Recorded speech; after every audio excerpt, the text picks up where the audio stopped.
Here we have the seated row. So you're going to set your weight load first. Find your handle that's appropriate. In this case, I have about a shoulder width apart neutral grip handle, but you'll have everything from narrow grip to wide grip. You can do overhand or underhand grip, so lots of options. Generally, I recommend people to start something that you're holding the weight or holding the handle, about shoulder width apart. It's a little bit more neutral, a bit more comfortable across the board.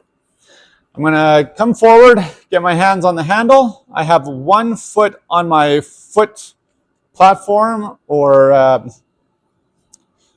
foot plate, and I'm not going to pull back from this position with my spine fully rounded, especially if I got heavy weight on there.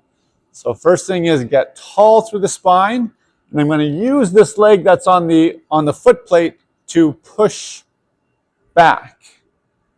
That allows me to get my other foot on the other foot plate, and I've kept my spine in a nice, long, neutral position the whole time.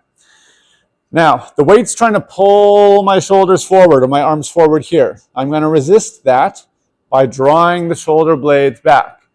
I don't necessarily need to squeeze them together, but I just don't want them pulled forward.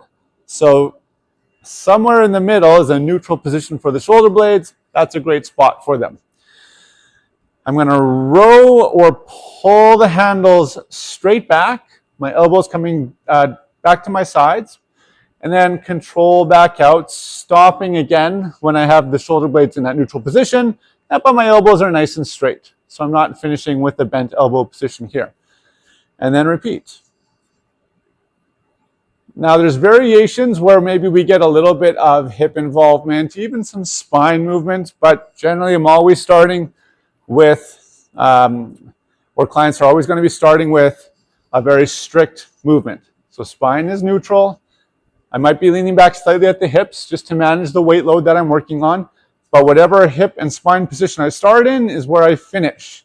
And it's just my shoulders and elbows that are going through the movement. You'll know you're getting tired when you can't pause here anymore. If you can't pause here, the weight's too heavy or you're getting too tired and you should finish your set. So that's a really good cue to look for. Another thing is are we starting to roll forward?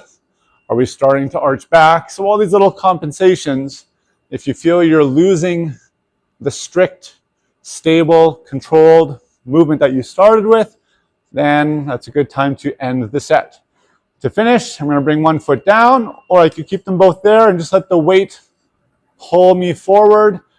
My spine is still in that long neutral position, so I'm not bringing the weight in like this.